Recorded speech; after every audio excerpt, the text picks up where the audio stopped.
Hello friends, welcome to Sandhya cooking Kolkata. இன்றைக்கி நம்ம என்ன செய்ய போகிறோன்னா, ரொம்பவுமே டேஸ்ட்டான ஒரு உருளைக்கிழங்கும் பீன்ஸு வச்சு எப்படி பொரியல் செய்யலான்னு வாங்க பார்க்கலாம். ரொம்பவுமே டேஸ்ட்டாக இருக்கும். எந்த ஒரு சாம்பார் ரசத்துக்கும் தொட்டு சாப்பிட ரொம்பவுமே நல்லாயிருக்கும். இதை எப்படி செய்யலான்னு வாங்க பார்க்கலாம். அதுக்கு முன்னாடி நம்ம சேனலில் புதுசாக பார்க்குறவங்க கன்ஃபார்ம் சப்ஸ்கிரைப் பண்ணிவிட்டு பாருங்கள் ஃப்ரெண்ட்ஸ். வாங்க இதை எப்படி செய்யலான்னு பார்க்கலாம். முதல்ல ஒரு கடாய் வச்சுக்கலாம். அடுப்பில் வச்சுக்கிட்டு தேவைக்கேற்ப எண்ணெய் சூடானதும் ஒரு ஸ்பூன் கடுகு, உளுந்தம்பருப்பு, அது பொரிஞ்சதும் 3 பச்சை மிளகாய் ஸ்லைஸாக ஒரு பெரிய வெங்காயத்தை கட் பண்ணி வச்சுருக்கோம். அதை நம்ம நல்லா ஒரு 2 நிமிஷம் பொன்னிறமாக பொரிச்சுக்கலாம். அது பொரிஞ்சதும் தேவைக்கேற்ப உருளைக்கிழங்கும் பீன்ஸும் உங்களுக்கு எந்த அளவுக்கு தேவையோ அந்த அளவுக்கு உருளைக்கிழங்கு பீன்ஸையும் நான் நல்லா நீளமாக கட் பண்ணியிருக்கேன். இதோட நீளமாகவும் கட் பண்ணலாம், நல்லாயிருக்கும்.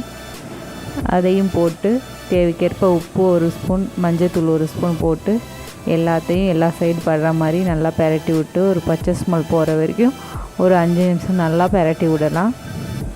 பெரட்டி விட்டுட்டு இதை இப்படியே ஓப்பனில் விட்டால் சீக்கிரமாக வேகாது. அதனால் நம்ம சிம்மில் வச்சுட்டு பிளேட் வச்சு மூடிடலாம். மூடிட்டு இடையில ஒரு 2 டைம் ஓப்பன் பண்ணி பார்த்திங்கன்னா உருளைக்கிழங்கு 3/4 பதத்துக்கு வெந்துடும். ஒரு 5 நிமிஷம் மூடி வச்சுனாங்களே நல்லா ஒரு 5 நிமிஷத்துலேயே இது நல்லா வெந்துடும். ஒரு 3/4 பதத்துக்கு வெந்துருச்சு. இப்போ நம்ம தேவைக்கேற்ப மசாலா சேர்த்துக்கலாம். இதில் இந்த மசாலா ரொம்பவுமே டேஸ்ட்டாக இருக்கும். மல்லித்தூள், சீரகத்தூள், மிளகாத்தூள் 1/2 ஸ்பூன், பெப்பர் பொடி ஒரு 1/4 ஸ்பூன். இதை எல்லாத்தையும் இதில் நல்லா எல்லா சைடும் படுற மாதிரி பெரட்டி அந்த பச்சை ஸ்மெல் போகிற வரைக்கும் நல்லா பெரட்டி விடலாம். இந்த மசாலா சேர்க்கும் போது ரொம்பவுமே டேஸ்ட்டாக இருக்கும். இல்லையா குழந்தைங்க சாப்பிட மாட்டாங்கன்னு நினச்சிங்கன்னா வெறும் மஞ்சள் தூள் போட்ட வரைக்குமே எடுத்து கொடுத்தீங்கனாலும் நல்லா சாப்பிடுவாங்க. அவ்வளோதாங்க. இதில் தேவைக்கேற்ப கொஞ்சம் கருவேப்பிலை சேர்த்துக்கலாம்.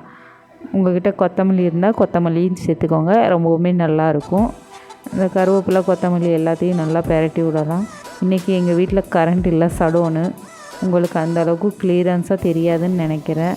ரொம்பவுமே கலர்ஃபுல்லாக நம்ம பொரியல் உருளைக்கிழங்கு பீன்ஸ் பொரியல் செம்மையாக ரெடி ஆயிடுச்சு. அவ்வளோதான், நம்ம பொரியல் ரெடி ஆயிடுச்சு. நம்ம ஆஃப் பண்ணிவிட்டு ஒரு பிளேட்டுக்கு மாற்றிக்கலாம். பாருங்கள் ஃப்ரெண்ட்ஸ், நான் வெளிச்சத்தில் கொண்டு வந்து வச்சுருக்கேன். எவ்வளோ அழகாக செம்மையாக இந்த பீன்ஸும் உருளைக்கிழங்கு பொரியல் செம்மையாக ரெடி ஆயிடுச்சு. கன்ஃபார்ம் வீட்டில் செஞ்சு பாருங்கள், ரொம்பவுமே டேஸ்ட்டாக இருக்கும். இது ரசத்துக்கு, சாம்பாருக்கு ரொம்பவுமே டேஸ்ட்டாக இருக்கும். நான் இன்றைக்கி ரசம், கேரட், உருளைக்கிழங்கு பீன்ஸ் பொரியல் செஞ்சுருக்கேன். கன்ஃபார்ம் ட்ரை பண்ணிவிட்டு கமெண்ட் பண்ணுங்கள். தேங்க்யூ.